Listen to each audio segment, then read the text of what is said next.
Hare Rama, Rama Rama, Hare Hare, Hare Krishna, Krishna Krishna, Hare Hare, Hare Ram, Ram Ram, Hare Hare, Hare Krishna, Krishna Krishna, Hare Ram, Hare Ram Ram, Hare Hare, Jaya Radha Madhava, Radha Madhava Radhe, Jaya Jagannatha, Jagannatha, Jaya Baladeva, Jaya Subhadra Mai, Jaya Krishna Balaram, Jaya Krishna Balaram, Krishna Balaram, Jaya Krishna Balaram, Jaya Gauranitai, Gauranitai, Gauranitai, Jaya Gauranitai, Nitai Gaur Haribol, Haribol, Haribol, Gaur Haribol, Jai Jai Prabhupada, Prabhupada, Prabhupada, Jaya Jaya Prabhupada, Jai Jai Gurudev, Gurudev, Gurudev, Gurudev. Govinda. जय श्री श्री राधा माधव की जय, श्री श्री जगन्नाथ बलदेव सुभद्रा महारानी की जय, जय कृष्ण बलराम की जय, गौर प्रेमानंद हरि हरि बोल।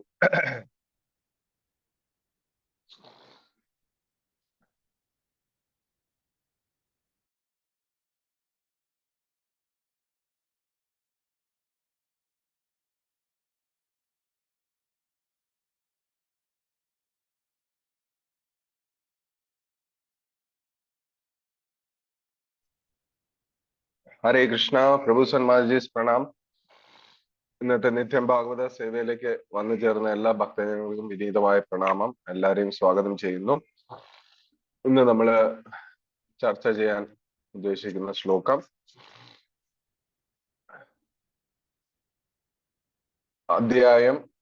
ശ്ലോകം സ്കന്ധം 1 അധ്യായം 2 ശ്ലോകം 7 ദിവ്യത്വവും ദിവ്യ സേവനവും എന്ന അധ്യായമാണിത്.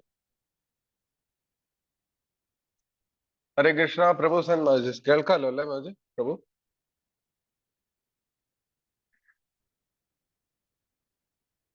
ഹരേ കൃഷ്ണ. കേൾക്കാം ബ്രോ, കേൾക്കാം. Okay fine. ഓം നമോ ഭഗവതേ വാസുദേവായ. ഓം നമോ ഭഗവതേ വാസുദേവായ. ഓം നമോ ഭഗവതേ വാസുദേവായ. നാരായണം നമസ്കൃത്യ നരം ചൈവ നരോത്തമം ദേവീം സരസ്വതിം വ്യാസം തതോ ജയം മുദ്രയേത് നഷ്ടപ്രായേഷു ഭദ്രേഷു നിത്യം ഭാഗവത സേവയാം ഭഗവതീരുത്തമ ശ്ലോകേ ഭക്തിർഭവതി നൈഷ്ടകീ മൂകം കരോതി വാചാലം പംഗം ലംഘയതി ഗിരിം യത്കൃപാതമഹം വന്ദേ ശ്രീഗുരും ദീനതാരിണം ശ്രീചൈതന്യമീശ്വരം പരമാനന്ദ മാധവം. ഹരേ കൃഷ്ണ. ശ്രീമദ് ഭാഗവതം സ്കന്ധം 1 അധ്യായം 2 ദിവ്യത്വവും ദിവ്യ സേവനവും ശ്ലോക നമ്പർ 7. വാസുദേവ ഭഗവതി ഭക്തിയോഗ പ്രയോജിത ജനദാശു വൈരാഗ്യം ജ്ഞാനം ച യദഹൈതുകം. വാസുദേവ ഭഗവതി ഭക്തിയോഗ പ്രയോജിത ജനയതാശു വൈരാഗ്യം ജ്ഞാനം ച യദഹൈതുകം.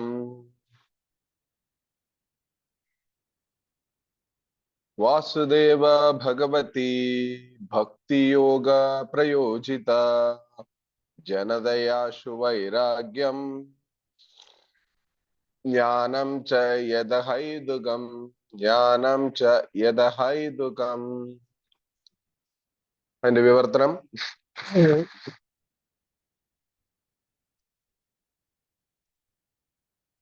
വിവർത്തനം ഭാവാർത്ഥം by divine grace A C Bhaktivedanta Swami Srila Prabhupad കി ജയ്. പരമദിവ്യോത്തമ പുരുഷനായ ശ്രീകൃഷ്ണ ഭഗവാന് ഭക്തിയുത സേവന സമർപ്പണത്തിലൂടെ അഹൈതുക അഹൈതുക ജ്ഞാനവും വൈരാഗ്യവും തൽക്ഷണം ഒരാൾ ആർജിക്കുന്നു. ഭാവാർത്ഥം കേട്ടിരിക്കാം. പരമപുരുഷനായ ശ്രീകൃഷ്ണനോടുള്ള ഭക്തി സേവനത്തെ ഒരുതരം ഭൗതിക വികാരമായി മാത്രം കരുതുന്നവർ സന്യാസവും തപശ്ചര്യവും വൈരാഗ്യവും പരോപകാരവും ദാനവും യോഗശക്തികളും യജ്ഞവും വിജ്ഞാനവും അതുപോലെ അതീന്ദ്രിയ സാക്ഷാത്കാരത്തിന് ഉതകുന്ന മറ്റു പ്രവർത്തനങ്ങൾ എല്ലാ പദ്ധതികളും ധർമ്മശാസ്ത്രങ്ങളിൽ നിർദ്ദേശിച്ചിരിക്കുന്നു എന്ന് വാദിച്ചേക്കാം. അവരുടെ മതമനുസരിച്ച് ഭക്തി അഥവാ ഭക്തിയുക്ത സേവനം ഉന്നതമായ ഒരു പ്രവർത്തന പദ്ധതികൾ നിർവഹിക്കാൻ കഴിവില്ലാത്തവരെ ഉദ്ദേശിച്ചിട്ടുള്ളതാകുന്നു. ശൂദ്രർ, വൈശ്യർ, അല്പജ്ഞാനികളായ സ്ത്രീവർഗം എന്നിവരെ ഉദ്ദേശിച്ചുള്ളതാണ് ഭക്തിനിഷ്ഠ എന്ന് സാധാരണ അഭിപ്രായപ്പെടുന്നുവെങ്കിലും യഥാർത്ഥ വസ്തുത അതല്ല. സർവ അതീന്ദ്രിയ പ്രവർത്തനങ്ങളെക്കാൾ പരമോന്നതമാകയാൽ ഒരേ സമയം ഉദാത്തവും ലഘുവുമാണ് ഒരേ സമയം ഉദാത്തവും ലഘുവുമാണ് ഭക്തി നിഷ്ഠ. ഭക്തി പരമപുരുഷനുമായി നിരന്തര സമ്പർക്കം ആത്മാർത്ഥമായി ആഗ്രഹിക്കുന്ന ശുദ്ധ ഭക്തർക്ക് ഇത് ഉദാത്തവും ഭക്തി ഭവനത്തിൽ ആദ്യമായി കാലെടുത്ത് വെക്കുന്ന നവഭക്തർക്ക് ഇത് സരളവുമാകുന്നു. പരമദിവ്യപുരുഷമായുള്ള സംസർഗാർജനം മഹത് ശാസ്ത്രമാകുന്നു. മാത്രവുമല്ല ശൂദ്രർ, വൈശ്യർ, സ്ത്രീകൾ, ശൂദ്രരെക്കാൾ കുലജാതർ എന്നിവരുൾപ്പെടെ സമസ്ത ജീവാത്മാക്കൾക്കും ഈ മഹത് ശാസ്ത്രം നൽകിയിരിക്കുന്നു. എന്നിരിക്കെ ശ്രേഷ്ഠ കുലജാതരായ ബ്രാഹ്മണരുടെയും ആത്മസാക്ഷാത്കാരം സിദ്ധിച്ച മഹാരാജാക്കന്മാരുടെയും കാര്യം സവിശേഷമായി പ്രസ്താവിക്കേണ്ടതായി ഉണ്ടോ? ദാനം, തപശ്ചര്യ തുടങ്ങിയ ഉന്നത എല്ലാ പ്രവർത്തന പദ്ധതികളും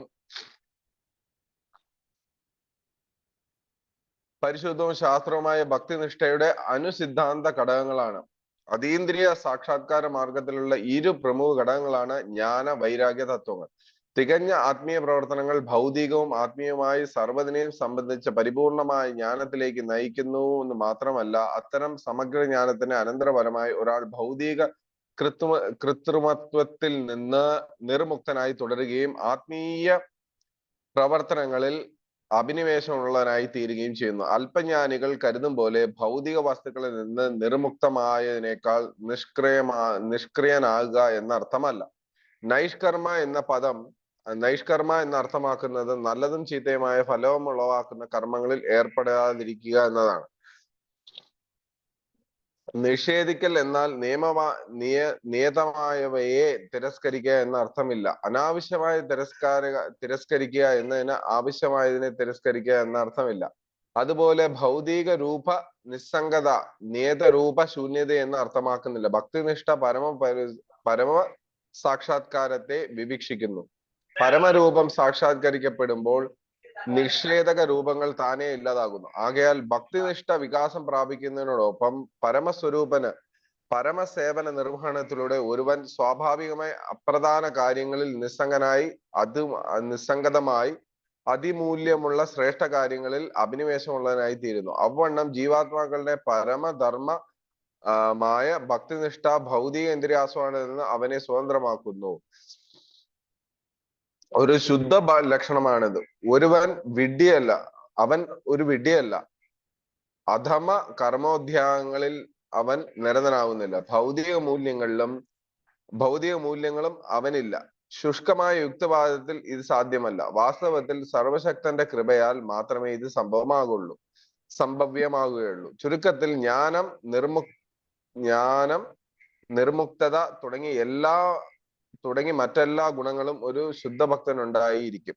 എന്നാൽ ജ്ഞാനം അഥവാ നിസ്സംഗത മാത്രമുള്ള ഒരാൾ ഭക്തിയുക്ത തത്വങ്ങളിൽ നല്ല പരിചയമുള്ളവനാകണമെന്നില്ല. മനുഷ്യന്റെ പരമധർമ്മം ഭക്തിയാകുന്നു. ഹരേ കൃഷ്ണ. ഓം അജ്ഞാനന്ദമനന്തസ്യ ജ്ഞാനാഞ്ജനശലാകയ ചക്ഷുരുന്മീലിതമേന തസ്മൈ ശ്രീ ഗുരുവേ നമഃ. ശ്രീതന്മമതോ വിഷ്ണും സ്ഥാപിതമേന ഭൂതലേ സ്വയം രൂപധാമയം ദദാമി സുഖദാന്തികം. വന്ദേഹം ശ്രീഗുരു ശ്രീയുതപദകമലം ശ്രീഗുരുൻ വൈഷ്ണവാംശ ശ്രീരൂപം സാഗരജാതം സഗണ രഘുനാഥാനിതം തം സജീവം സാദ്വൈതം സാവധൂതം പരിജന സഹിതം കൃഷ്ണ ചൈതന്യദേവം ശ്രീ രാധാകൃഷ്ണ പാദാൻ സഗണ ലതാ ശ്രീ വിശകനിതാംശ. ഹേ കൃഷ്ണ കരുണാ സിന്ധു ദീനബന്ധു ജഗത്പദ ഗോപേശ ഗോപികാന്ത രാധാകാന്ത നമോസ്തുതേ തപ്തകാഞ്ജന ഗൗരാംഗി രാധേ വൃന്ദാവനേശ്വരി വൃഷഭാനുസുതേ പ്രണമാമി ഹരിപ്രിയേ വാഞ്ചകൽപതരൂപേശ കൃപാ സിന്ധുഭ്യേ പതിതാനാം പാവനേഭ്യോ വൈഷ്ണവേഭ്യോ നമോ നമഃ. नमो विष्णुपदाय कृष्णप्रेष्ठाय भूतले श्रीमदे भक्तिवेदांत स्वामिने नामिने नमस्ते सारस्वती देवे गौरवाणी प्रजानंद विशेष शून्यवादी पाश्चात्य देशधारिणे जय श्री कृष्ण चैतन्य प्रभु नित्यानंद श्री अद्वैत गदाधर श्रीवासादि गौरभक्त वृंद हरे कृष्णा कृष्णा कृष्णा हरे हरे हरे राम राम राम हरे हरे। श्री ग्रंथराज श्रीमद् भागवतम की जय। ഹരേ കൃഷ്ണ. സോറി പ്രഭു, ചെറിയൊരു കോൾഡിന്റെ പ്രശ്നമുണ്ട്, അതുകൊണ്ടാണ് ഡിസ്റ്റർബ് ആവരുത്.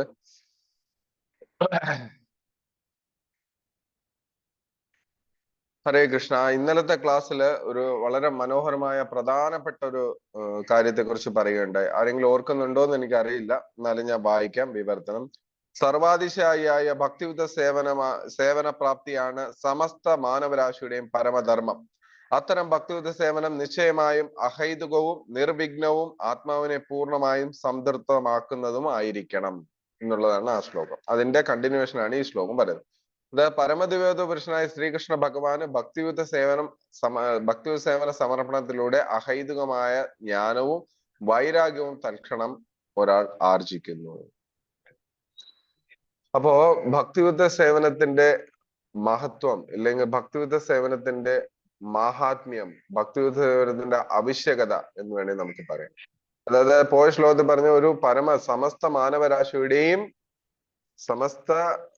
മാനവരാശിയുടെയും പരമധർമ്മം എന്ന് പറയുന്നത് ഭക്തിയുത സേവനമാണ്. എന്താണ് ഈ ഭക്തിയുത സേവനം എന്നുള്ളതാണ് നമ്മൾ ഓരോരുത്തരും തിരിച്ചറിയേണ്ടതും അതിനനുസരിച്ച് നമ്മളുടെ ജീവിതത്തെ ചിട്ടപ്പെടുത്തേണ്ടതുമായ ഒരു അവശ്യ വസ്തു. നമുക്ക് നോക്കാം. അതായത് ഭക്തിയുത സേവനം നമ്മള് തുടങ്ങാൻ നമുക്ക് ആദ്യം വേണ്ടത് ഒരു ഭക്തന്റെ സംഘം, ഇല്ലെങ്കിൽ ഭക്തന്റെ സഹായം, ഇല്ലെങ്കിൽ ഭക്തന്റെ ഉപദേശം, ഇല്ലെങ്കിൽ ഭക്തന്റെ ഒരു കാരുണ്യം. ഇതുണ്ടെങ്കിൽ മാത്രമേ നമുക്ക് ഭക്തി നമ്മളുടെ ജീവിതത്തിൽ ലഭിക്കുന്നു. കാരണം നമ്മൾ ഓരോരുത്തരും ഈ കൃഷ്ണഭക്തിയിൽ വന്നത് ഏതെങ്കിലും ഒരു ഭക്തന്റെ സഹായത്താലായിരിക്കും, അല്ലെ? നമ്മൾ നോക്കിയാൽ അറിയാം. ഓരോ ഡിവോട്ടിയുടെയും സ്റ്റോറി നമ്മൾ എടുത്ത് നോക്കുകയാണെങ്കിൽ അവരെല്ലാം ഭക്തിയുത സേവനത്തിൽ വന്നിരിക്കുന്നത് വേറൊരു ഭക്തൻ അവർക്ക് സഹായം ചെയ്തത് കൊണ്ട് മാത്രമാണ്. അതുപോലെ ആ സഹായം ചെയ്ത് നമ്മൾ എല്ലാവരും ഈ ഭക്തിയിൽ വന്നിരിക്കും, തുടങ്ങി, അല്ലെങ്കിൽ തുടക്കം കുറിച്ചു. ആ തുടക്കം കുറിക്കുമ്പോ നമുക്ക് ഉണ്ടാവുന്ന ഒരു അവസ്ഥയാണ് ഭഗവാൻ ഇവിടെ പറയുന്നത്. മനസ്സിലായോ? ശ്രീകൃഷ്ണ ഭഗവാൻ ഭക്തിയുത സേവന സമർപ്പണത്തിലൂടെ അഹൈതുകമായ ജ്ഞാനവും വൈരാഗ്യവും തൽക്ഷണമാക്കി. നമ്മളെ തുടക്കത്തില് ആദ്യം ഇതിലെ നിയമനിബന്ധനകൾ പാലിക്കാൻ ആദ്യം താല്പര്യപ്പെട്ട് കാണത്തില്ല. കേൾക്കുമ്പോ തന്നെ നമ്മൾ ഉത്സാഹം പ്രകടിപ്പിച്ചിട്ടും ഉണ്ടാവില്ല. പക്ഷേ നമ്മള് ഭക്തിയുത സേവനം ചെയ്ത് തുടങ്ങിയതിലൂടെ നമ്മൾ സ്റ്റെപ്പ് ബൈ സ്റ്റെപ്പായിട്ട് നമുക്ക് ഇതിലോട്ടൊരു രുചി വരികയും ആ സേവനത്തിന് നമ്മൾ കൂടുതൽ തയ്യാറാവുകയും പിന്നെ അതിലൂടെ നമ്മൾ ഓരോ നിയമനിബന്ധനകളും ഈ പറഞ്ഞ ഓരോ റൂൾസ് ആൻഡ് റെഗുലേഷൻ സ്വയം അക്സെപ്റ്റ് ചെയ്യാനും തുടങ്ങി എന്നുള്ളതാണ് സത്യം. അത് എല്ലാ ഭക്തജനങ്ങളുടെ ജീവിതത്തിലും നമ്മൾ ശ്രദ്ധിച്ചു നോക്കിയാൽ കാണാം. ആരും ഇവിടെ ആരെയും നിർബന്ധിച്ച് ഒന്നും ചെയ്യിക്കാറില്ല. ഈ കൃഷ്ണബോധ പ്രസ്ഥാനത്തിന്റെ സവിശേഷത തന്നെ അതാണ്. ഇവിടെ ഫോഴ്സ്ഫുള്ളി ഒന്നും ചെയ്യണം നിർബന്ധമില്ല. നിങ്ങൾക്ക് വേണമെങ്കിൽ ഭക്തിയുത സേവനം ചെയ്യാം, നിങ്ങൾക്ക് വേണ്ടെങ്കിൽ വേണ്ട. എത്രത്തോളം നമ്മൾ ഭക്തിയുത സേവനം ചെയ്യുമോ അത്രത്തോളം നമ്മളുടെ ജീവിതം ശുദ്ധീകരിക്കപ്പെടുന്നു, പവിത്രീകരിക്കപ്പെടുന്നു, പരമദിവ്യോത പുരുഷന്റെ സേവനത്തിൽ സമർപ്പിതമാകും. അതല്ല, നമ്മളുടെ താല്പര്യം ഭക്തിയുത സേവനമല്ല എങ്കിൽ നമ്മൾ കൂടുതൽ ഭൗതിക കയത്തിലേക്ക് താഴ്ന്നുകൊണ്ടേയിരിക്കും. അത് നമുക്ക് തീരുമാനിക്കാം. അത് രണ്ട് ഓപ്ഷൻ. അപ്പൊ നമ്മൾ നേരത്തെ പറഞ്ഞ പോലെ ഈ ഭക്തിയുത സേവനത്തെ കുറിച്ച് പൊതുവെ ധാരണയിൽ വന്നിരിക്കുന്ന ഈ പർപ്പോട്ടിൽ പറയുന്ന പോലെ ഇത് സാധാരണ ബുദ്ധി കുറഞ്ഞവർ ചെയ്യുന്ന പ്രവർത്തനം എന്നാണ് പുറമെ നോക്കുന്ന ഭക്തജനങ്ങൾ ഇല്ലെങ്കിൽ സാധാരണ മനുഷ്യർക്ക് കാഴ്ചപ്പെടുന്നത്. കാരണം നോക്കുമ്പോ കുറെ പേര് ഡാൻസ് കളിച്ചുകൊണ്ട് പോകുന്നു, പാട്ട് പാടുന്നു, കുറെ ആടുന്നു. ഇതൊക്കെയാണോ ഭക്തി എന്ന് സാധാരണപ്പെട്ട ജനങ്ങൾ ചിന്തിക്കാറുണ്ട്, അല്ലെങ്കിൽ സാധാരണപ്പെട്ട ആൾക്കാർ നമ്മളെ കുറിച്ച് വിലയിരുത്താറുണ്ട്. പക്ഷെ അവർക്കറിയില്ല ഈ കലിയുഗത്തിൽ ഏറ്റവും മനോഹരമായതും ഏറ്റവും എളുപ്പമായ മാർഗം, ഭഗവാനെ മനസ്സിലാക്കുന്നതിനും ഭഗവാനിലേക്ക് നമ്മളെ തിരിച്ചു കൊണ്ടുപോകുന്നതിനും ഏറ്റവും ഉത്തമമായ മാർഗം എന്ന് പറയുന്നത് നാമസങ്കീർത്തനം ഇല്ലെങ്കിൽ കൃഷ്ണ സേവനമാണ് എന്ന്. നാമസങ്കീർത്തനം യസ്യ സകലപാപ പ്രണാശനം എന്ന് പറയും. അതായത് നാമസങ്കീർത്തനം കൊണ്ട് നമ്മളുടെ എല്ലാ പാപങ്ങളെയും കഴുകി കളയാൻ സാധിക്കും. അതുപോലെ കീർത്തനാദേവ കൃഷ്ണസ്യ മുക്തസംഗ പരം വ്രജേത്, കൃഷ്ണനെ മാത്രം സേവിച്ചുകൊണ്ട് നമുക്ക് മുക്തിയിലേക്ക് മുന്നേറാം. മുക്തി എന്ന് പറയുന്നത് ഒരിക്കലും നമ്മളുടെ ഈ ജീവിതത്തെ മരണത്തിലേക്ക് നയിക്കുന്നതല്ല, നമ്മളുടെ ഈ ഭൗതികതയിൽ നിന്ന് മുക്തി പ്രാപിപ്പിക്കുക എന്നുള്ളതാണ് മുക്തിയുടെ അർത്ഥം. അല്ലാതെ നമ്മളുടെ ജോലി കളഞ്ഞിട്ട് പോകലോ ഇതൊന്നും അല്ല മുക്തി എന്ന് ഉദ്ദേശിക്കുന്നത്. അതായത് ഇതിൽ നിന്ന് ഒളിച്ചോടലല്ല. കൃഷ്ണാബോധ പ്രസ്ഥാനം ഒരിക്കലും ഈ പറഞ്ഞ ലേസിനെസിന്റെ എന്താ പറയാ പ്ലേസ് അല്ല എന്ന് പറയുന്നുണ്ട്. കാരണം ശീല പ്രഭുപാദൻ നമ്മളുടെ ജീവിതത്തെ ചിട്ടപ്പെടുത്തിയിരിക്കുന്നത് 24 മണിക്കൂറും കൃഷ്ണനെ സ്മരിക്കാൻ പാകത്തിനാണ്. ഒരു നിമിഷം പോലും മിസ് ചെയ്യാൻ ശീല പ്രഭുപാദൻ അനുഭവിച്ചിട്ടുണ്ട്. നമ്മളെ രാവിലെ 4:30 മുതൽ നമ്മൾ നോക്കുകയാണെങ്കിൽ തുടങ്ങുകയാണെങ്കിൽ 3:30-4 മണി മുതൽ നമ്മളുടെ ജീവിതം തുടങ്ങുകയാണെങ്കിൽ അവസാനം നമ്മൾ കിടക്കയിലേക്ക് ശയിക്കുന്നത് ആ സമയം വരെയും കൃഷ്ണാബോധ പ്രവർത്തനം എൻഗേജഡ് ആയിരിക്കുന്നു. അങ്ങനെ വരുന്ന നമുക്ക് ഒരിക്കലും മിസ്സിങ് വരുന്നില്ല കൃഷ്ണ. ചില പ്രഭുപാദ് പറയുന്നുണ്ട്, അദ്ദേഹത്തിന്റെ ലെറ്റേഴ്സിൽ പറയുന്നത്, കിടക്കുന്നതിന് മുന്നേ ശ്രീകൃഷ്ണ ബുക്ക് അല്ലെങ്കിൽ കൃഷ്ണലീലകളെ സ്മരിച്ചുകൊണ്ട് നമ്മൾ ഉറങ്ങുകയാണെങ്കിൽ ആ ഉറക്കത്തിലും കൃഷ്ണലീല നമ്മളുടെ മനസ്സിൽ, ഉപബോധ മനസ്സിൽ ഇങ്ങനെ ഓടിക്കൊണ്ടിരിക്കും. ആ സമയവും നമ്മൾ കൃഷ്ണാബോധത്തിലുള്ളതായിട്ട് നമുക്ക് അനുഭവപ്പെടുമെന്ന് ശീല പ്രഭുപാദ് പറയുന്നു. സോ പറഞ്ഞു വന്ന പോയിന്റ് ഇത്രയേ ഉള്ളൂ. അതായത് നേരത്തെ പറഞ്ഞ പോലെ ഇത് ഏറ്റവും താഴേക്കിടയിൽ ഉള്ളവർക്കുള്ള ഭക്തിയുദ്ധ പ്രസ്ഥാനം അല്ല. ഏറ്റവും ഉയർന്ന തലം, ഏറ്റവും ശ്രേയസ്കരമായ ഒരു ധർമ്മമാണ് ഈ ഭക്തിയുദ്ധ സേവനം എന്ന് നമ്മൾ മനസ്സിലാക്കണം. നമ്മൾ ആദ്യം അതിൽ കൺവിക്ഷൻ ആവണം. നമ്മൾ അതിൽ ഉറപ്പ് വരുത്തണം നമ്മൾ ചെയ്യുന്നത് കറക്റ്റ് ആണ്, ഇല്ലെങ്കിൽ നമ്മൾ ചെയ്യുന്നത് ഏറ്റവും ഹയസ്റ്റ് ആണ് എന്ന് നമ്മൾ ആദ്യം കൺവിൻസ് ആയാൽ മാത്രമേ നമുക്ക് മറ്റുള്ളവരെ കുറിച്ച് കൂടുതൽ ബോധവാന്മാരാകാതെ മുന്നോട്ട് പോകാൻ സാധിക്കുന്നു. ഇല്ലെങ്കിൽ നമ്മൾ കുറച്ചുനാൾ കഴിയുമ്പോൾ അവര് ഈ കളഞ്ഞു, ബന്ധുക്കൾ പറഞ്ഞു, ഫ്രണ്ട്സ് പറഞ്ഞു, അവര് പറഞ്ഞു, ഇവര് പറഞ്ഞു എന്ന് പറഞ്ഞ് നമ്മൾ ഈ ഭക്തിയിൽ കുറേശ്ശെ താഴാൻ തുടങ്ങും. അതിന് വരാതിരിക്കാൻ നമുക്ക് ചെയ്യേണ്ട ഏറ്റവും വലിയ കാര്യം നമ്മൾ നമ്മളെ കൂടുതൽ കേപ്പബിൾ ആക്കുക. അതിനെ വീണ്ടും ഇവിടെ പറയുന്നുണ്ട്. അതായത് ജ്ഞാനം നമുക്ക് വരാൻ ഏറ്റവും എളുപ്പമായ മാർഗം എന്ന് പറയുന്നത് ഭക്തിയുക്ത സേവനം ചെയ്യുമ്പോൾ ജ്ഞാനം വന്നു ചേരുമെന്നാണ് പറയുന്നത്. ഇതിന്റെ ലാസ്റ്റത്തെ കൺക്ലൂഷനിലും അതാ ശ്ലോകമാണ് പറയുന്നത്. അതായത് ഒരു ശുദ്ധ ഭക്തന് അതായത് വാസ്തവത്തിൽ സർവശക്തന്റെ കൃപയാൽ മാത്രമേ ഇത് സംഭവ്യമാകുന്നുള്ളൂ. ചുരുക്കത്തിൽ ജ്ഞാനം, നിർമുക്തത തുടങ്ങിയ എല്ലാ മറ്റു ഗുണങ്ങളും ഒരു ശുദ്ധ ഭക്തൻ ഉണ്ടായിരിക്കും. എന്നാൽ അജ്ഞാനം അഥവാ നിസ്സംഗത മാത്രമുള്ളവർക്ക് അത് വരത്തില്ല. അതിനു മുന്നെയാണ് പറയുന്നത്, ഒരു ശുദ്ധഭക്തന്റെ ലക്ഷണമാണ് അവൻ വിഡ്ഢിയല്ല, അധമ കർമ്മോദ്യങ്ങളിൽ അവൻ നിരതനാവുന്നില്ല, ഭൗതിക മൂല്യങ്ങൾ അവനില്ല, ശുഷ്കമായ യുദ്ധവാദത്തിൽ ഇത് സാധ്യമല്ല. ഇവിടെ ഒരു പർപ്പോട്ടിൽ അത് പറയുന്നുണ്ട്, പർപ്പോട്ടിൽ ഒരു ലൈനില്. അതായത് ഭക്തന് സ്വാഭാവികമായിട്ടും നല്ല ഗുണങ്ങളെല്ലാം വന്നു ചേരുമെന്നത് ശരിയാണ്. നമ്മൾ ഭക്തി സേവനം തുടങ്ങുന്ന സമയത്ത് നമുക്കുണ്ടായിരുന്ന ഒരു ജീവിത രീതി അല്ല ഭക്തി പ്രസ്ഥാനത്തിൽ വന്നതിന് ശേഷം നമ്മൾ ഓരോരുത്തരും മുന്നോട്ട് കൊണ്ടുപോയിക്കൊണ്ടിരിക്കുന്നത്, അല്ലെ? ഒരുപാട് മാറ്റങ്ങളുണ്ട്. നമ്മൾ ആരും ഇപ്പൊ മാംസാഹാരം കൈകൊണ്ട് തൊടാറില്ല, അനാവശ്യമായ വസ്തുക്കൾ കഴിക്കാറില്ല, അനാവശ്യമായ സ്ഥലങ്ങളിൽ നമ്മൾ പോകാറില്ല, അനാവശ്യമായി നമ്മളെ സത്സംഗം കൂട്ടുകൂടാറില്ല. ഇതെല്ലാം ഭക്തിയെ പുഷ്ടിപ്പെടുത്തുന്നു എന്ന് മാത്രമല്ല, നമ്മളെ ജീവിതത്തെ കൂടുതൽ കൂടുതൽ കൃഷ്ണനിലേക്ക് അടുപ്പിച്ചു കൊണ്ടേയിരിക്കുകയാണ്. അതാണ് നമ്മളുടെ ജീവിതത്തിന്റെ ഏറ്റവും പരമധർമ്മം എന്ന് മുന്നത്തെ ശ്ലോകത്തിൽ പറഞ്ഞ പോലെ, എത്രത്തോളം നമ്മൾ നമ്മളുടെ ഭക്തിനെ അല്ലെങ്കിൽ നമ്മളുടെ ജീവിതത്തെ കൃഷ്ണഭക്തിയിലേക്ക് നയിപ്പിക്കുന്നു, എത്രത്തോളം ഭൗതിക കാര്യങ്ങളിൽ നിന്ന് വിട്ടു നിൽക്കുന്നു എന്നുള്ളതാണ് വിഷയം. ഭൗതിക കാര്യങ്ങളിൽ വിട്ടു നിൽക്കുന്നു എന്നതിന് നമുക്ക് അതിനർത്ഥം അതിനെ റിജക്ട് ചെയ്യുന്നു എന്നുള്ളതല്ല, അതിൽ നമ്മൾ ആസക്തിയോടെ പ്രവർത്തിക്കുന്നില്ല എന്നുള്ളത്.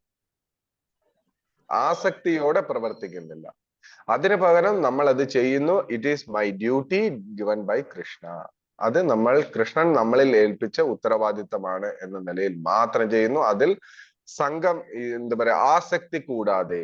അതായത് നമ്മൾ ഓരോരുത്തരും ജോലി ചെയ്യേണ്ടതുണ്ട്, അവരുടേതായ റെസ്പെക്റ്റീവായ ഉത്തരവാദപ്പെട്ട കർമ്മങ്ങളിൽ നമ്മൾ ഏർപ്പെടേണ്ടതുണ്ട്. അത് ഏർപ്പെടുക തന്നെ വേണം. ഒരിക്കലും ഞാൻ കൃഷ്ണഭക്തിയിലാണ്, കൃഷ്ണൻ എല്ലാം നോക്കിക്കൊള്ളും എന്ന് പറഞ്ഞുകൊണ്ട് നമുക്ക് നേതമായ കർമ്മങ്ങളിൽ നിന്ന് നമ്മൾക്ക് ഒരിക്കലും പിന്നോട്ട് പോകാൻ സാധ്യമല്ല. ആ കർമ്മങ്ങൾ നമ്മൾ ചെയ്യണം. എങ്ങനെ?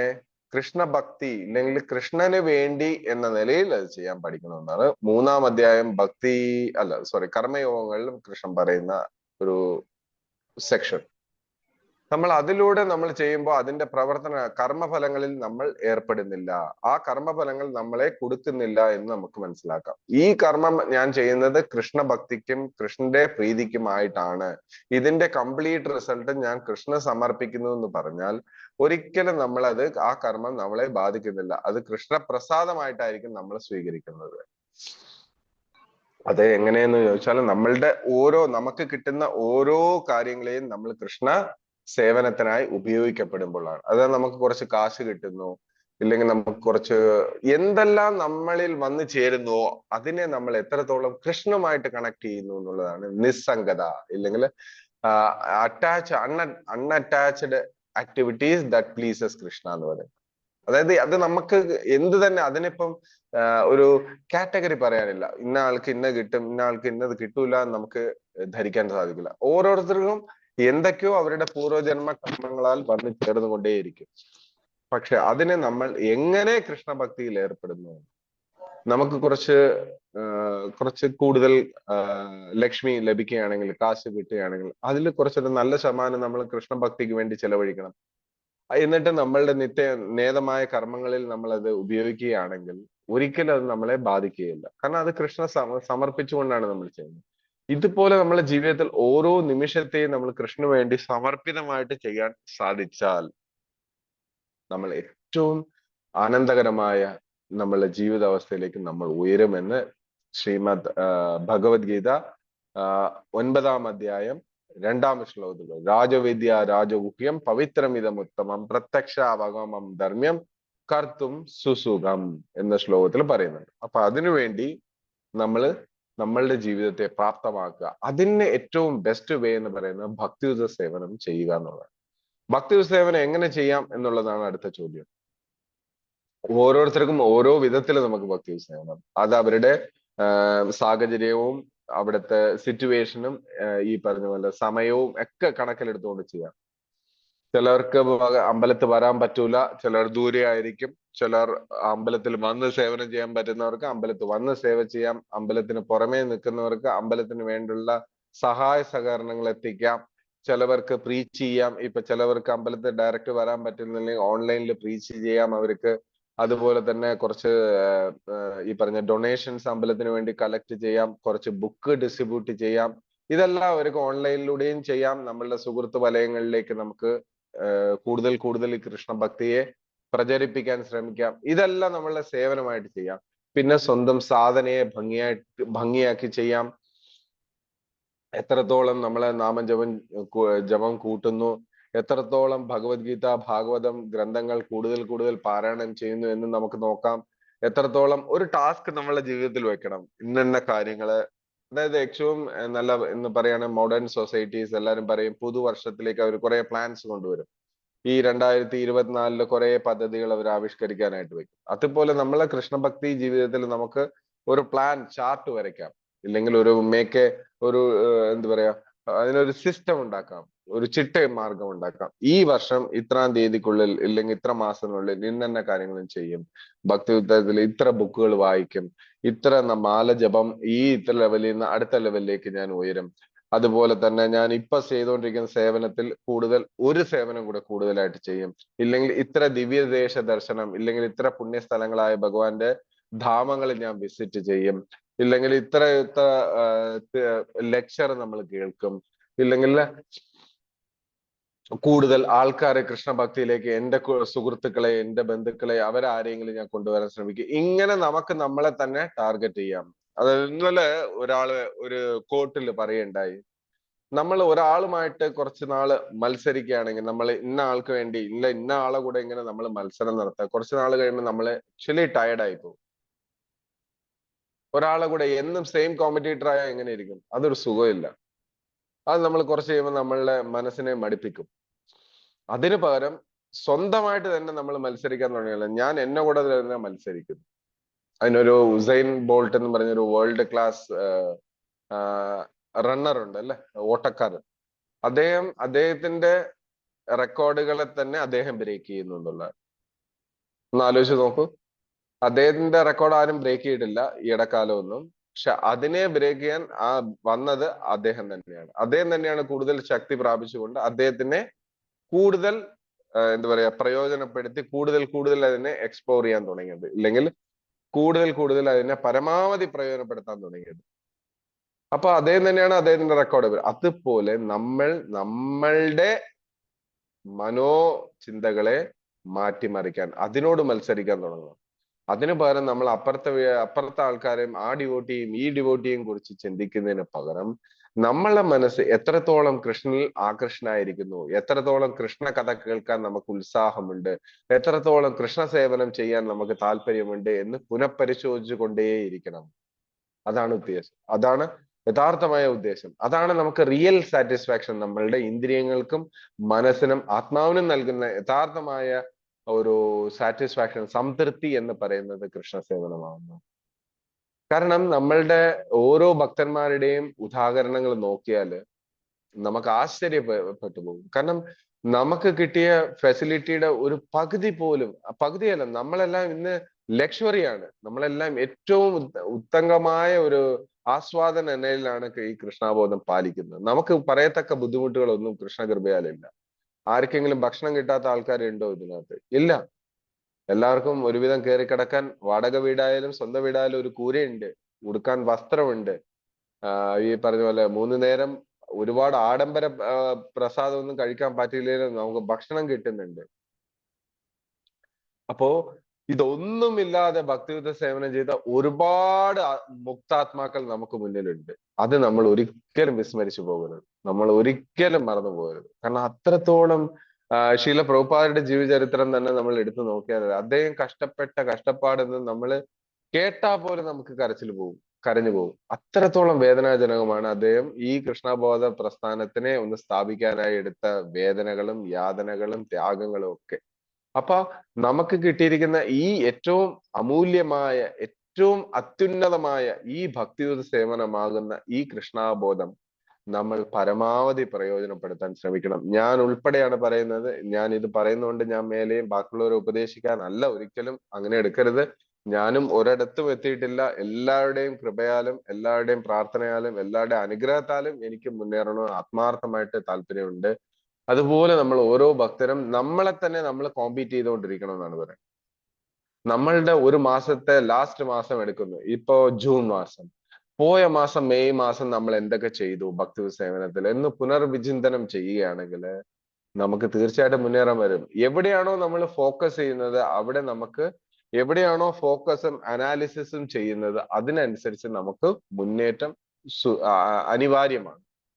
നമ്മൾ എങ്ങനെയും പോയാൽ മതി, ഏതെങ്കിലും രീതിയിൽ പോയാൽ മതി, എനിക്ക് ഇഷ്ടമുള്ളപ്പോൾ ജപിക്കാം, എപ്പോ വേണേ വായിക്കാം എന്നുള്ള ധാരണയാണെങ്കിൽ നമ്മൾ പ്രോഗ്രസ് ചെയ്യില്ല. നമുക്ക് അതിനൊരു ബെനിഫിറ്റ് ഉണ്ടാവും, പക്ഷെ പ്രോഗ്രസ് വളരെ സ്ലോ ആയിരിക്കും. മുന്നേറ്റത്തിന്റെ വേഗത വളരെ കുറവായിരിക്കും. അപ്പൊ നമ്മളൊരു സിസ്റ്റം വെക്കണം നമ്മളുടെ മനസ്സിനെ. കാരണം ഭൗതിക ശക്തി വളരെ വളരെ വളരെ ശക്തിയേറിയതാണ്. ഭൗതിക ശക്തി വളരെ നമ്മളെ സ്വാധീനിക്കാൻ എപ്പോഴും തയ്യാറായി നിൽക്കുകയാണ്. അപ്പൊ അതിനെ നമുക്ക് കോമ്പീറ്റ് ചെയ്യണമെങ്കിൽ അത്രത്തോളം നമ്മൾ ശക്തി പ്രാപിക്കണം. ആ ശക്തി പ്രാപിക്കണമെങ്കിൽ ഒരു ചിട്ടയായ ജീവിതം ഉണ്ടെങ്കിൽ മാത്രമേ നമുക്ക് ശക്തി പ്രാപിക്കാൻ സാധിക്കുള്ളൂ. ഏതെങ്കിലും ഭക്ഷണം ഏതെങ്കിലും സമയത്ത് ഏതെങ്കിലും വിധേന ഇല്ലെങ്കിൽ ഏതെങ്കിലും രീതിയിൽ എങ്ങനെയെങ്കിലൊക്കെ പോകാമെന്ന് പറയുന്നവർക്ക് ഒരിക്കലും ഇല്ല. കാരണം ശീല പ്രഭുപാദരുടെ പ്രസ്ഥാനം ഒരു ഡിസിപ്ലിൻഡ് സിസ്റ്റമാറ്റിക്കിലാണ് പോയിക്കൊണ്ടിരിക്കുന്നത്. 4:30 മണിക്ക് മംഗളാരത്തി, 5:15 ഈ പറഞ്ഞ പോലെ തുളസി ആരതി, 5:20 മുതൽ ചാൻറ്റിങ്, അത് കഴിഞ്ഞ് ദർശനാരതി, അത് കഴിഞ്ഞ് ശ്രീമദ് ഭാഗവതം ക്ലാസ്, അത് കഴിഞ്ഞ് സേവനം, അത് കഴിഞ്ഞ് ഉച്ചയ്ക്ക് പ്രസാദം, ഉച്ചയ്ക്ക് ആരത്തി, അത് കഴിഞ്ഞ് evening book distribution discussion class, അത് കഴിഞ്ഞ് സന്ധ്യാരതി കഴിഞ്ഞ് ഭഗവത്ഗീത പ്രഭാഷണം, അത് കഴിഞ്ഞ് ഭക്തസംഘം, ഭക്തന്മാരുമായിട്ടുള്ള കൂടിക്കാഴ്ചകള്, ഡിസ്കഷൻ, അത് കഴിഞ്ഞ് പ്രസാദം. ആക്ച്വലി വൈകിട്ടാണ്, 5:30-6 മണിക്കാണ് പ്രസാദം. അത് കഴിഞ്ഞില്ല, അത് കഴിഞ്ഞ് റെസ്റ്റ് എന്നുള്ളതാണ്. ഇതിനകത്ത് സമയമേ പോകുന്നില്ല. ആർക്കും റെസ്റ്റ് എടുക്കാനോ ഇല്ലെങ്കിൽ ആർക്കും വേറെ കാര്യങ്ങൾ ഏർപ്പെടാനുള്ള സമയം കിട്ടാറില്ല. അത്രത്തോളം ഒക്കുപ്പൈഡ് ആണ് ഈ ടൈമിൽ. അതുപോലെ നമ്മളെ ജീവിതത്തെ നമ്മൾ മാറ്റിയെടുക്കേണ്ടിയിരിക്കുന്നു. ഈ ജീവിതത്തെ മാറ്റിയെടുക്കാൻ വേറെ ആരും വരാൻ പോകുന്നില്ല.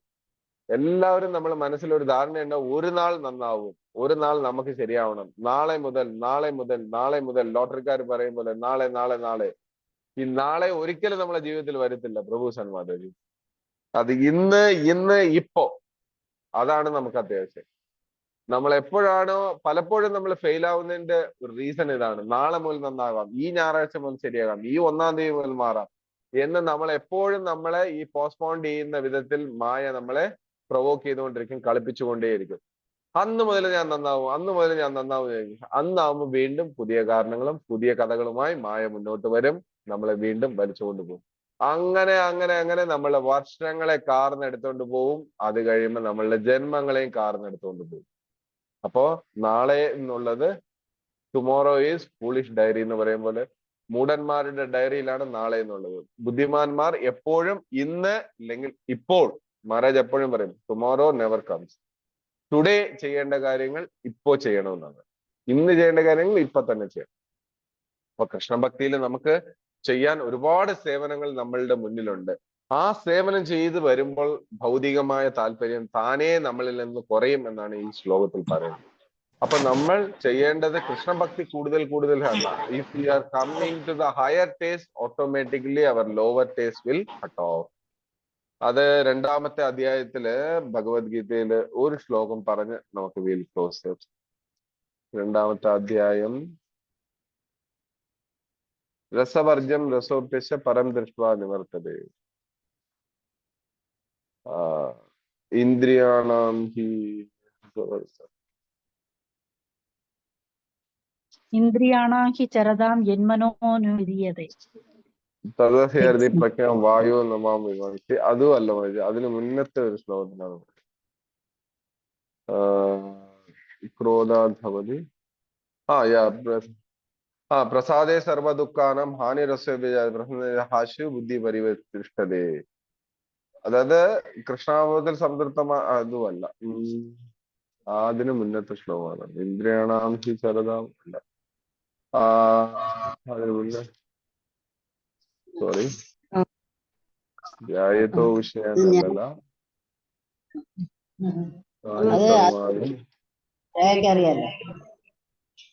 വിഷയ വിനിവർത്തന്റെ നിരാഹാര രസവർജം രസോപ്പിച്ച പരം ദൃഷ്ടാനുകൾ. വിഷയസുഖങ്ങളുള്ള താല്പര്യം നിലനിൽക്കുന്നുണ്ടെങ്കിലും ശരീരത്തിനെ ആത്മാവ് ഇന്ദ്രിയം പാലിക്കേണ്ടതാണ്. ഇത്തരം പ്രക്രിയ അവസാനിപ്പിച്ച് ഉന്നതമായ രുചി അനുഭവിക്കുന്നതോടെ അയാൾ സ്ഥിതപ്രജ്ഞനാകുന്നു. സോറി, 2-ാം അധ്യായം 59-ാം ശ്ലോകം ഭഗവത്ഗീത അതിൽ പറയും. അപ്പൊ നമ്മളുടെ ടേസ്റ്റിനെ കൺവേർട്ട് ചെയ്യാൻ, ഇല്ലെങ്കിൽ ട്രാൻസ്ഫർ ചെയ്യാനുള്ള ഏറ്റവും എളുപ്പമാർഗം എന്ന് പറയുന്നത് കൂടുതൽ ഭക്തി സേവനത്തിൽ ഒരു താല്പര്യവും ഒരു ഇഷ്ടവും, അതായത് ഇഷ്ടം ഇൻ ദ സെൻസ് നമുക്ക് സെൽഫ് പ്രൈസിങ് ഒന്നും ചിന്തിക്കാതെ ഇത് കൃഷ്ണന്റെ പ്രീതിക്കും ഗുരുവിന്റെ പ്രീതിക്കും പരമ്പരയുടെ പ്രീതിക്കും ആചാര്യന്മാരുടെ പ്രീതിക്കുമായിട്ട് നമ്മൾ ചെയ്യാൻ പറ്റും. ഇതിൽ എനിക്കൊന്നുമില്ല, ഇത് ഞാൻ ചെയ്യുന്നത് എൻ്റെ ഒരു സേവനം എന്ന മാത്രം നിലയിലായിരിക്കും. ഈ കാര്യം നമ്മൾ ചെയ്യുകയാണെങ്കിൽ തീർച്ചയായിട്ടും നമ്മളുടെ ഭൗതിക വാസനകൾ താനേ അതിന്റെ രുചി കെട്ടടങ്ങുകയും നമ്മളെ കൂടുതൽ കൂടുതൽ കൃഷ്ണഭക്തിയിലേക്ക് ഉത്സാഹമായിട്ട് കൊണ്ടുപോകാൻ സാധിക്കുമെന്ന് നമ്മളുടെ ആചാര്യന്മാർ കൽപ്പിക്കുന്നു. അപ്പൊ നമ്മൾ ഓരോരുത്തരും നമ്മളുടെ ഭക്തി സേവനത്തിൽ താല്പര്യം കൂടുതൽ കൂടുതൽ കൊണ്ടുവരണം. അതിന് നമ്മളുടെ സമയത്തെ ഏറ്റവും നമുക്ക് ഒരാൾക്ക് ഒരിടത്ത് ഒരു ചോദ്യത്തിൽ പറഞ്ഞതാണ്, ഒരാൾക്ക് കൊടുക്കാവുന്ന ഏറ്റവും വലിയ ഗിഫ്റ്റ് എന്താണെന്ന് അറിയാമോ? കാശോ ഈ പറഞ്ഞ പോലെ ദ്രവ്യങ്ങളോ സാധനങ്ങളോ അല്ല. അവർക്ക് നമ്മൾ കൊടുക്കുന്ന സമയമാണ് ഏറ്റവും വലിയ ധനം, ഇല്ലെങ്കിൽ ഗിഫ്റ്റ്. നമ്മളെ ഗുരുക്കന്മാർ നമ്മളെ ജീവിതത്തിൽ നമ്മൾ ഓരോരുത്തർക്കും നൽകിയ അവരുടെ വിലയേറിയ സമയമാണ് അവർ നമുക്ക് തന്ന സമ്മാനം. ആ സമ്മാനത്തിനെ നമ്മൾ തിരിച്ച് വേണ്ട വിധം പ്രയോജനപ്പെടുത്തണം എന്നുള്ളതാണ്. നമ്മൾ ഓരോരുത്തർക്ക് കൊടുക്കാനുള്ളതും ഏറ്റവും നല്ല ടൈമാണ്. അത് വളരെ സത്യമായ കാര്യമാണ്. ആർക്കും ഇന്ന് സമയമില്ല എന്ന് പറയുന്നിടത്ത് എപ്പോഴാണോ നമ്മൾ ഒരാള് നമുക്ക് വേണ്ടി സമയം ചെലവഴിക്കുന്നത്, ദയവായി അവരെ മാനിക്കുക, അവരെ റെസ്പെക്ട് ചെയ്യുക, അവരുടെ കാര്യങ്ങൾക്ക്, അവർ പറയുന്ന കാര്യങ്ങളെ മുഖവിലക്കെടുത്ത് നമ്മളുടെ ജീവിതത്തെ കൂടുതൽ കൂടുതൽ കൃഷ്ണാബോധത്തിലേക്ക് കൊണ്ടുവന്ന് ഭഗവാന്റെ ഭക്തി സേവനമാകുന്ന ആ അമൃത്ത് നമുക്ക് എപ്പോഴും നുകരുവാൻ നമ്മളെ ഗുരുപരമ്പരയും നമ്മളെ ആചാര്യന്മാരും നമ്മളെ പ്രാപ്തമാക്കട്ടെ എന്ന് വിനീതമായി അവരുടെ തൃപ്പാദങ്ങളിൽ പ്രാർത്ഥന അർപ്പിക്കുന്നു. ഹരേ കൃഷ്ണ. ശീല പ്രഭുപാദ് ജയ്, ശില ഗുരുദേവ് ജയ്. തത്സത്. എന്തെങ്കിലും കൂടുതൽ പോയിന്റ്സ് ആഡ് ചെയ്യാനുണ്ടെങ്കിൽ ദയവായിട്ട് ഷെയർ ചെയ്യാൻ ഭക്തജനങ്ങളെ. ഞാൻ വളരെ ചുരുക്കം കുറച്ച് കാര്യങ്ങളെ പറഞ്ഞിട്ടുള്ളൂ. കൂടുതൽ കാര്യങ്ങൾ ഞങ്ങൾക്ക് ഓരോരുത്തർക്കും പങ്കുവയ്ക്കാം.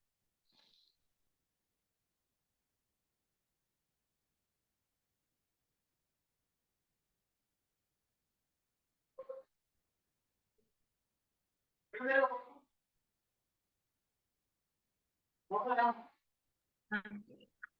കൃഷ്ണ. താങ്ക് യു പദം പ്രഭു. ഹരേ കൃഷ്ണ.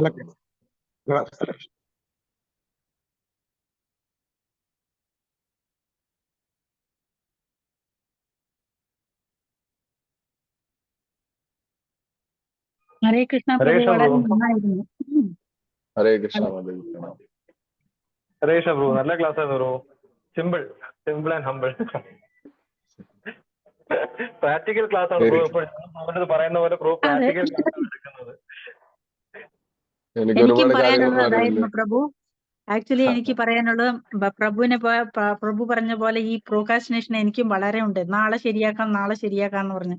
ഇന്ന് എനിക്ക് നല്ല പോലെ അത് ഏറ്റു. ഞാൻ നാളെ തൊട്ട് അല്ല. ഡിസിപ്ലിൻഡ് ആയിരിക്കാൻ നോക്കട്ടെ. നാളെ താങ്ക് ഇല്ല യു പ്രഭു. മാതാജി, ഇന്ന് പോലെ നമുക്ക് തുടങ്ങാം. കറക്റ്റ് ഇന്ന് തന്നെ തുടങ്ങാം. കാരണം ഒരുപാട് ഞാനും കുറെ അനുഭവസ്ഥനാണ്. നാളെ ശരിയാക്കാം, നാളെ മുതൽ ഇതൊരിക്കലും നടക്കുന്നില്ല. പലപ്പോഴും ഇത് കറക്റ്റ് ആണ്. പറയുന്നതല്ലാതെ പ്രായോഗികമായിട്ട് നടക്കുന്നില്ല. അതുകൊണ്ട് ഇന്ന് മുതൽ എന്തെങ്കിലും ഒരു പിടിച്ചില്ലെങ്കിൽ കിട്ടത്തില്ല. കറക്റ്റ് ആണ്. എന്തെങ്കിലും ഒരു വിഷയം വരും, എന്തെങ്കിലും മാറും. അപ്പൊ Hare Krishna. Thanks Prabhu. Hare Hare Krishna. Hare Krishna. Hare Krishna Prabhu. Class. Thank you Prabhu. Thank you. Hare Krishna Prabhu പ്രണാമം. പറഞ്ഞ പോലെ ഹരേ കൃഷ്ണ, പ്രണാമം പ്രഭു. ഹരേ കൃഷ്ണ. ഒരു ഡിസിപ്ലിൻഡ് ആയിട്ട് നമ്മൾ പോണുണ്ട്. പക്ഷെ ചില സമയത്ത് നമുക്ക് അങ്ങോട്ട് എത്തണില്ല. പല കാര്യങ്ങളും കൊണ്ട് നമ്മൾ എന്താ പറയാ, ആരെങ്കിലും വന്നു, അല്ലെങ്കിൽ ഒരു ഫോൺ വന്നു, നമ്മൾ വായിക്കാൻ പുസ്തകം എടുത്തിരിക്കുമ്പോഴായിരിക്കും പ്രഭു പറഞ്ഞ പോലെ മായ ഏതൊക്കെ വഴി കൂടെ വരുന്നുള്ളത് അറിയില്ല എന്ന് പറയണ മാതിരിയാണ്. അപ്പോഴായിരിക്കും ഒരു അന്ന് വരെ ഇല്ലാത്ത ചിലപ്പോ കോളായിരിക്കും അന്ന് വരുന്നത്. അപ്പൊ പിന്നെ നമുക്കത് Yes. പറ്റി അവർക്ക് അതിലും ഹലോ വലിയ മാജി. അനുഭവമാണ്. മാതാജിയുടെ ക്ലാസ് ഇന്നലെ ഞാൻ കേട്ടു. കുറച്ചു നേരമേ എനിക്ക് നിൽക്കാൻ പറ്റുള്ളൂ. വളരെ മനോഹരമായിരുന്നു. വളരെ വിശാലമായ കാഴ്ചപ്പാടുകൾ മാതാജി പങ്കുവച്ചു. വളരെ സന്തോഷം. എനിക്ക് കൂടുതൽ കേൾക്കാൻ പറ്റില്ല. ഇനിയുള്ള ക്ലാസ്സുകളിൽ കേൾക്കാം. മാതാജിയൊക്കെ ഓൾറെഡി ഈ കാര്യങ്ങൾ ഒരുപാട് വളരെ ഡീപ്പായിട്ടും ഡെപ്ത് ആയിട്ടും വളരെ ആത്മാർത്ഥതയോടും ഇഷ്ടത്തോടെയും ചെയ്യുന്നുണ്ട്. അതുകൊണ്ട് മായയൊന്നും മാതാജിയൊന്നും അങ്ങനെ ഒന്നും പിടിക്കത്തില്ല. എന്നെ പോലെയുള്ള ആൾക്കാർക്ക് അതാണ് ഉള്ളത്. ഹരേ കൃഷ്ണ. ഇത് എന്റെ കഴിവല്ല, ഞാൻ പറയാം. ഭക്തിശാസ്ത്രിയിൽ തീർച്ചയായും. വന്നപ്പോ മാതാജി. നമുക്ക് തന്ന ക്ലാസ്സുകളുടെ ഗുണാണ്. അപ്പൊ നമുക്ക് അത്രയും ഹരേ ഡീപ്പ് കൃഷ്ണ. ആയിട്ടാണ് പഠിപ്പിച്ചു തരുന്നത്. അതുകൊണ്ട് സന്തോഷം ഇപ്പൊ മാതാജി. ഞാൻ പറയാം, ഞങ്ങൾക്ക് വന്നത് ഷഡ്ഭുജ പ്രഭു, ശീതള മാതാജി, അങ്ങനെയുള്ള ഗുരുക്കന്മാരെയൊക്കെ കിട്ടിയതാണ് ഞങ്ങളുടെയൊക്കെ. എന്നെ ഞാൻ പറയാണ്, ഏറ്റവും വലിയ സന്തോഷം. ഭാഗ്യമായിരുന്നു പ്രഭു. സത്യമായി അതൊരു ഡീപ് സ്റ്റഡിയാണ്. ഒരുപാട് കാര്യങ്ങളെ കുറിച്ച് വിശാലമായിട്ട് നമുക്ക് മനസ്സിലാക്കാൻ സാധിക്കും അതന്നെ. അതെ ഭക്തിശാസ്ത്രവും. അതെ. അപ്പൊ നമ്മള് ഭഗവത്ഗീത എന്തോ കുറച്ച് മനസ്സിലായി, അത്രേ ഉള്ളൂ. അത്രയും പറയാട്ടോ. ഇനിയും പഠിച്ചു വരുമ്പോഴാണ് തോന്നണത് ഇതൊക്കെ വായിച്ചത് തീർച്ചയായിട്ടും. ഓർമ്മ. അല്ല, നമ്മൾ കണ്ട കാഴ്ചപ്പാടുകളെ അല്ല അവര് അല്ല, പറഞ്ഞു അത് തരുമ്പോ തന്നെ, മനസ്സിലാകുന്നത് അല്ലെ? അതന്നെ, അതെ. അപ്പൊ ശരിയാണ്. നമുക്ക് എന്താ തോന്നണ വെച്ചാൽ പ്രഭുപാദയുടെ ഓരോ വേർഡ് പോലും നമുക്ക് കളയാനില്ല.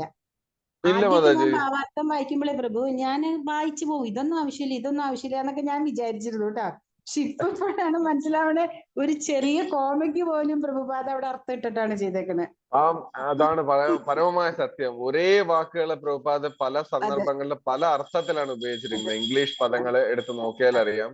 ഒരേ വാക്കിന്റെ അർത്ഥം പക്ഷെ വ്യത്യസ്തമായ രീതിയിലാണ് ഓരോ പർപ്പോട്ടിലും കൊടുത്തിരിക്കുന്നത്. കാരണം അതിന് അതിൻ്റെതായ വ്യത്യാസങ്ങളും വ്യാപ്തവും ആവശ്യവും ഉണ്ടെന്ന് പ്രഭുപാദിന് അറിയാവുന്ന. അത് മാതാജി പറഞ്ഞത് വളരെ ശരിയാണ്. ട്രാൻസ്ലേഷൻ വളരെ നമ്മൾ നോക്കുമ്പോൾ സാധാരണ പോലെ തോന്നുമെങ്കിലും പക്ഷെ എല്ലാത്തിനും ഡിഫറൻസ് ഉണ്ട്. എല്ലാ പർപ്പോട്ടും ഡിഫറെന്റ് ആണ്. അതേ പറഞ്ഞു, ഓരോ വേർഡില് പോലും അത്രയും ഡീപ്പായിട്ട് മീനിങ് എന്നുള്ളതൊക്കെ ഇപ്പൊ കുറേശ്ശെ മനസ്സിലായി തുടങ്ങിയിട്ടുള്ളൂ. ഇനിയും ഞാൻ വിചാരിക്കും ഭഗവാൻ ഇത് എപ്പ തീർന്നു, ഭഗവത്ഗീത പോലും എപ്പ തീർന്നു പഠിച്ചിട്ടില്ല. ഒന്ന് മേലോട്ടായിട്ടേ പഠിച്ചിട്ടുള്ളൂ. ഇനിയും ഉണ്ട് പ്രഭു, ഇഷ്ടം പോലെ പഠിക്കാൻ. വരട്ടെ മാജി, നമ്മളെ കൊണ്ട് എത്ര ചെയ്യാൻ പറ്റുമോ അത്രയും ചെയ്യാം. ബാക്കി അതെ, കൃഷ്ണൻ ഭഗവാന്റെ ചെയ്തോളും. അതിനുള്ള അനുഗ്രഹം തരത്തേന്ന് മാത്രമേ പ്രാർത്ഥനയുള്ളൂ. കാരണം ഒരു ഭാഗമൊക്കെ കഴിഞ്ഞു തീർച്ചയായിട്ടും പോയിട്ടുണ്ട്. നടക്കും മാജി. നമ്മളെ കൂടുതൽ ആലോചിച്ച് വിഷമിക്കരുത്. നമുക്ക് എന്ത് ചെയ്യാൻ പറ്റുമോ അത് ഭംഗിയായിട്ട് ചെയ്തോണ്ടിരിക്കാം. ബാക്കി കൃഷ്ണൻ ഫില്ല് ചെയ്തോളെന്ന് കൃഷ്ണൻ പറഞ്ഞിട്ടുണ്ട്. തീർച്ചയായിട്ടും പ്രഭു. ഞാൻ അതുകൊണ്ട് നമുക്ക് പറഞ്ഞില്ലേ, ചെയ്യാൻ എനിക്ക് പറ്റിയില്ല യോഗ്യതയൊന്നും എന്നുള്ള ദുഃഖവും ഉണ്ടായിട്ടില്ല. വേണ്ട. അല്ല, എനിക്ക് യോഗ്യതയൊന്നും ഇല്ല പ്രഭു, എനിക്കറിയാം. പക്ഷെ നമ്മുടെ കഥാമൃത പ്രഭുവിന്റെ അനുഗ്രഹം കൊണ്ട് ഞാൻ വെറുതെ ചോദിച്ചു, പ്രഭു ഓക്കെ എന്നും പറഞ്ഞു. അങ്ങനെ വേറൊന്നും ഞാൻ ഉദ്ദേശിച്ചില്ല. എനിക്ക് അറിവില്ല എന്ന് എനിക്കറിയാം, ഞാൻ പോരാന്ന് പറയാം. പക്ഷെ ഭഗവാന്റെ സേവയല്ലേ, ഇല്ല മാജി. ബാക്കിയുള്ളത് ഭഗവാൻ കൃഷ്ണ ചെയ്തോളൂ. സേവയ്ക്ക് നമ്മൾ എന്നും ഈ ശ്ലോകത്തിൽ പറയുന്നത് മൂക്കം കരോതി വാചാലം പങ്കം നങ്കേതേ ഗിരിം. അപ്പൊ അതെല്ലാം യത്കൃപാദമഹമ്മന്റെ പരമാനന്ദ മാധവം. അത് മാത്രം മതി. നമ്മൾ ഈ പറഞ്ഞ പോലെ ഈ ഭക്തി സേവനം ചെയ്യാൻ ശ്രമിച്ചാൽ മതി. ബാക്കി കൃഷ്ണൻ നോയിക്കോളും, പരമ്പര നോയിക്കോളും. അത്ര ഞാൻ നമുക്കൊരു ടെൻഷനും ഉദ്ദേശിച്ചുള്ളൂ വേണ്ട. പ്രഭു. അല്ലാണ്ട് ഇത് നമ്മുടെ ഒന്നും ഒരു കഴിവില്ല. ഹരേ കൃഷ്ണ. സന്തോഷം മാതാജി, കൂടുതൽ സേവനങ്ങൾ ഉണ്ടാവട്ടെ. ഹരേ കൃഷ്ണ. ഹരേ കൃഷ്ണ. മാതാജി പറഞ്ഞ വളരെ തെറ്റായിട്ടുള്ള ഒരു കാര്യമാണ്. മാതാജിയുടെ ഉള്ളിൽ ഇരിക്കുന്ന കൃഷ്ണൻ തന്നെയാണ്. അപ്പോൾ മാതാജിക്ക് അങ്ങനെയൊന്നും ചിന്തിക്കേണ്ട ആവശ്യമേ ഇല്ല. അല്ല മാതാജി, മാതാജി തന്നെ മാതാജിയുടെ എളിമത്വം കൊണ്ട് പറയാണ്. ഒരിക്കലും ഞാൻ ഇപ്പൊ ഭക്തനാണെന്ന് ഒരു ഭക്തനോട് ചോദിച്ചാൽ പറയത്തില്ല. കാരണം അവർക്കറിയാം ഭക്തിയിൽ ഇനിയും പോകാനുണ്ട്. അതുകൊണ്ട് അവർ ഒരിക്കലുമേ ഞാൻ എന്നുള്ള ഭാവം അവരുടെ ജീവിതത്തിലോ അവരുടെ സംബോധനയിലോ ഇതിലോ ഒന്നും കൊണ്ടുവരത്തില്ല. അതുകൊണ്ട് മാതാജി പറഞ്ഞാണ്. മാതാജി ഒരിക്കലും വിചാരിക്കും, മാതാജിക്ക് നന്നായിട്ട് അറിയാം കൃഷ്ണൻ അവിടെയുണ്ട്, കൃഷ്ണനെ സേവിക്കുന്നുണ്ട്. മാതാജിയുടെ എളിമത്വം കൊണ്ട് അങ്ങനെ പ്രസന്റ് ചെയ്യുന്നേ ഉള്ളൂ. മാതാജി കറക്റ്റ് ആണ്. പിന്നെ ഞാൻ പറയാമെന്ന് എനിക്കൊരു ചെറിയ കാര്യം. ഹരേ കൃഷ്ണ. ഞാൻ ബാംഗ്ലൂര്, മധുര, ഡൽഹി ഇങ്ങനെയുള്ള എല്ലാ സ്ഥലങ്ങളിലും പോയിട്ടുണ്ട്. ഇസ്കോൺ ടെമ്പിളില്, പൂന, എല്ലായിടത്തും.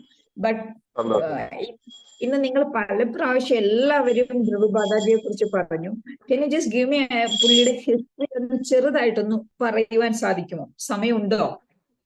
സമയം വളരെ കുറവാണ്. എന്നാലും കുഴപ്പമില്ല മാതാജി. ശില പ്രഭുപാദർ എന്ന് പറയുന്ന ഇല്ല മാതാജി, ഇതിന് ആക്ച്വലി നമ്മളെ ഒരു ഗ്രന്ഥമുണ്ട്. മാതാജിയുടെ കോണ്ടാക്ട് നമ്പർ എന്തെങ്കിലും നമ്മളെ കഥാമൽ പ്രഭുവിനെ ഒന്ന് സമീപിക്കുകയാണെങ്കിൽ ശില പ്രഭുപാദയുടെ ജീവചരിത്രം മലയാളത്തിൽ വളരെ ചെറുതുണ്ട്, ഇംഗ്ലീഷിലും അവൈലബിൾ ആണ്.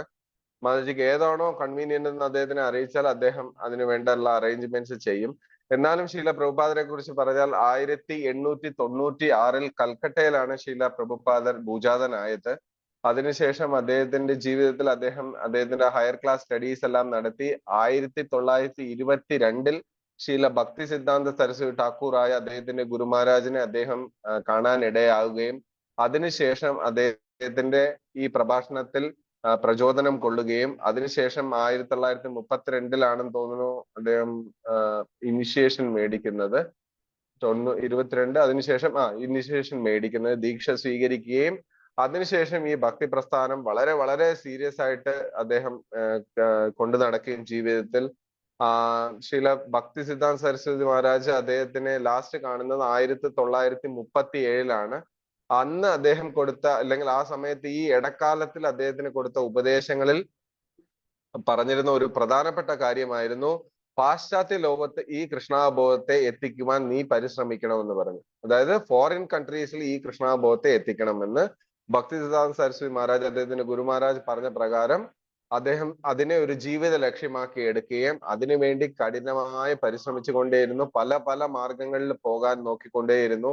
അങ്ങനെ 1965 ശീല പ്രഭുപാദർ ബോസ്റ്റണിലേക്ക് ഒരു ചരക്ക് കപ്പലായ ജലദൂതയിൽ യാത്ര തുടങ്ങുകയും അങ്ങനെ ഏതാണ്ട് ഒരു കൊല്ലത്തോളം അവിടെ പരിശ്രമിച്ച് 1966 ഇസ്കോൺ അവിടെ സ്ഥാപിക്കുകയും ചെയ്തു. International society for Krishna conscious എന്ന് പറയുന്ന ഈ ലോകമെമ്പാടുമുള്ള അന്താരാഷ്ട്ര കൃഷ്ണാബോധ സമിതി പ്രസ്ഥാനം 1966 അവിടെ ഒഫീഷ്യലായിട്ട് രജിസ്റ്റർ ചെയ്ത് സ്ഥാപിച്ചു. അതിനുശേഷം ക്രമേണ അവിടെ നിന്ന് കുറെ ഭക്തന്മാരെയും കൂട്ടി അദ്ദേഹം ഓരോ സ്ഥലങ്ങളിലേക്കും പോയി. ഏതാണ്ട് ഒരു 14 പ്രാവശ്യം ലോക പര്യടനം അദ്ദേഹത്തിന്റെ അവസാന കാലത്തിനകത്ത്, അതായത് 1977 നവംബർ 14 ശില പ്രഭുപാദർ ഇഹലോകവാസം വെടിയുന്നത്. ഈ 10 കൊല്ല കാലയളവിൽ ഏതാണ്ട് 14 പ്രാവശ്യത്തോളം അദ്ദേഹം വേൾഡ് വൈഡ് ടൂർ നടത്തുകയും ലോകമെമ്പാടും ഈ പ്രസ്ഥാനത്തെ സ്ഥാപിക്കുകയും ചെയ്തു. അറിയപ്പെടാവുന്ന 108 അമ്പലങ്ങൾ സ്ഥാപിക്കുകയും അതുപോലെ തന്നെ ഗോശാലകൾ, ഗുരുകുലം എന്നീ പറഞ്ഞ പ്രസ്ഥാനങ്ങളെല്ലാം തുടങ്ങി വെക്കുകയും ചെയ്തു. ഒരുപാട് ഭക്തന്മാരെ അദ്ദേഹത്തിന്റെ പ്രസ്ഥാനത്തിലേക്ക് അദ്ദേഹത്തിന്റെ ശിക്ഷണത്തിലൂടെ കൊണ്ടുവരികയും ഇന്ന് ആ പ്രസ്ഥാനം ഇപ്പോഴും ശീല പ്രഭുപാദരുടെ നേരിട്ടുള്ള മാർഗദർശനത്തിലൂടെ തന്നെയാണ് പോകുന്നത്. അദ്ദേഹത്തിന്റെ അഭാവം നമ്മളുടെ പ്രസ്ഥാനത്തിൽ ഒരിടത്തുമില്ല. ഇപ്പോഴും ശീല പ്രഭുപാദർ ജീവിക്കുന്നു അദ്ദേഹത്തിന്റെ പുസ്തകത്തിലൂടെ. ആ പുസ്തകത്തെ ആരാണോ ജീവിത മാർഗമായി എടുക്കുന്നത് അവരുടെ കൂടെ എപ്പോഴും ശില പ്രഭുപാദർ ഉണ്ടാകുമെന്ന് അദ്ദേഹം പറയുന്നുണ്ട്. ഇത് ഞാൻ പറയാവുന്നതിൽ ഏറ്റവും ചുരുക്കി പറഞ്ഞാണ് മാതാജി, ക്ഷമിക്കണം. ഇതൊന്നും അല്ല, ഇതിൽ ഒരുപാട് കാര്യങ്ങൾ പറയാനുണ്ട്, ഒരുപാട് അനുഭവങ്ങളും ഉണ്ട്. അപ്പൊ ഞാൻ എന്നാൽ കഴിയുന്ന വിധത്തിൽ ഒരു 2 വാക്ക് അല്ലെങ്കിൽ 3 വാക്കിൽ ചുരുക്കി എന്നേ ഉള്ളൂ. ഇതിനെ കുറിച്ച് ബുക്കുകളുണ്ട്, അത് വായിക്കുക മാതാജി. ആക്ച്വലി ഞാൻ ഹരിദ്വാറിൽ വെച്ച് എനിക്ക് ഒരാളെ കാണുകയും ഞാൻ അവിടെ വെച്ച് അദ്ദേഹമായിട്ട് കണക്റ്റഡ് ആയിട്ട് ഈ പ്രോഗ്രാംസിലെല്ലാം ഞാൻ ഓൺലൈനിലുണ്ട്. ബട്ട് ഐ മീൻസ് കേരളത്തിൽ വന്നിട്ട് ഇപ്പൊ 1 വർഷമായുള്ളൂ. It happen to be miss Murthy എന്ന് പറയുന്ന ഒരാളെ കാണാൻ പരിചയപ്പെടുകയും പുള്ളി വയാണ് ഞാൻ നിങ്ങളിൽ എത്തിച്ചേരുകയും ചെയ്തത്. അല്ലെങ്കിൽ Okay, എനിക്ക് Bhaji. ഇങ്ങനെ വാട്സാപ്പ് ഗ്രൂപ്പിലൂടെ എനിക്കൊരു 3-4 വർഷമായിട്ട് I am getting keep on Prabhu. അതായത് ഇങ്ങനെ ഇംഗ്ലീഷിലുള്ള എല്ലാം തന്നെ കിട്ടുന്നുണ്ട്. But now I reach to my home town. ഇപ്പൊ നിങ്ങൾ എല്ലാരെയും മാതാജി സ്ഥലം എവിടെയാണ് മാതാജി? ഞാനൊരു ട്രിവാൻഡ്രമാണ് ഇപ്പോ. ട്രിവാൻഡ്രത്ത് എവിടെയായിട്ട് വരും മാതാജി? നെയ്യാറ്റിൻകര. ഓക്കെ മാതാജി, ഏതെങ്കിലും സൺഡേ സമയം ഉണ്ടെങ്കിൽ നമ്മൾ കരമനയിലോട്ട് വരാം. ഇവിടെ സത്സംഗം ഉണ്ട്. ഏതെങ്കിലും ഒരു സൺഡേ വരിക, കുറച്ച് കൂടുതൽ കാര്യങ്ങൾ മനസ്സിലാക്കാം, ഭഗവാന്റെ ദർശനം നേരിട്ടെടുക്കാം, പിന്നെ മാലജപം തുടങ്ങാം, ഭഗവത്ഗീത വായന കുറച്ച് സ്റ്റഡി ആയിട്ട് ചെയ്യാം, കുറച്ച് ബുക്സുകൾ മാതാജിക്ക് ടൈം പോലെ ഇവിടെ ഉണ്ട്, അതെല്ലാം എടുത്ത് വായിക്കാം. അപ്പൊ ഭക്തസംഘവും ഇമ്പോർട്ടന്റ് ആണ്. ഓൺലൈൻ ഈസ് ഗുഡ്, അതേപോലെ തന്നെ ഓഫ്ലൈനും വളരെ ഇമ്പോർട്ടന്റ് ആണ്. അപ്പൊ Yes, സംഘം ആയിക്കോട്ടെ. കൂടുതൽ വേണമെന്നുള്ളത് നേരിട്ട് വന്ന് കൂടുതൽ ഭക്തന്മാരെ കണ്ടു മനസ്സിലാക്കുകയും അവിടെ സേവനം ചെയ്യുമ്പോഴാണ് അതിന് കൂടുതൽ ആസ്വാദ്യം ഉണ്ടാകുന്നത്. അപ്പൊ you സമയം so much. അനുവദിക്കുകയാണെങ്കിൽ ദയവായിട്ട് we welcome you to our centre. കരമനയാണ്, വിളിച്ചാൽ മതി. തീർച്ചയായും. Thank you Hare so Krishna. Much. Maybe Thank you, അതുകൊണ്ടാവാം Vaji. ഞാൻ ഇന്ന് കാണാനിടയായത്. ഹരേ കൃഷ്ണ. ഹരേ കൃഷ്ണ. പ്രഭു, വേറെ ചർച്ചകളില്ലെങ്കിൽ ഇപ്പൊ ഭഗവാന് ദർശനം ക്ലോസ് ചെയ്തിരിക്കുന്നു, ഓഫറിംഗ് വെച്ചിരിക്കുന്നു. അതുകൊണ്ട് ദർശനം കുറച്ച് ലേറ്റ് ആവും, ദയവായി ക്ഷമിക്കുക. വേറെ ഒന്നും ഇല്ലെങ്കിൽ നമുക്ക് we can close the session four tomorrow. നാളത്തേക്ക് പോസ്റ്റ്പോൺ ചെയ്യാം. ക്ലോസ് ചെയ്യുന്നില്ല, ഞാൻ പറഞ്ഞ പോലെ നാളത്തേക്ക് മാറ്റി വെക്കും. ഹരേ കൃഷ്ണ. Thank you പ്രഭുജി. ധന്യവാദ പ്രണാം. നന്ദി പ്രഭുജി. പ്രണാം പ്രഭു. എന്തെങ്കിലും മിസ്റ്റേക്സോ ഒഫൻസോ ഉണ്ടെങ്കിൽ ദയവായി ഫർഗീവ് ചെയ്യുക. വാഞ്ചാകൽപതരൂപേക്ഷ കൃപാസുന്ദി ദേവിച്ച പതിതാനാം ഭാവനേഭ്യോ വൈഷ്ണവേഭ്യോ നമോ നമഃ.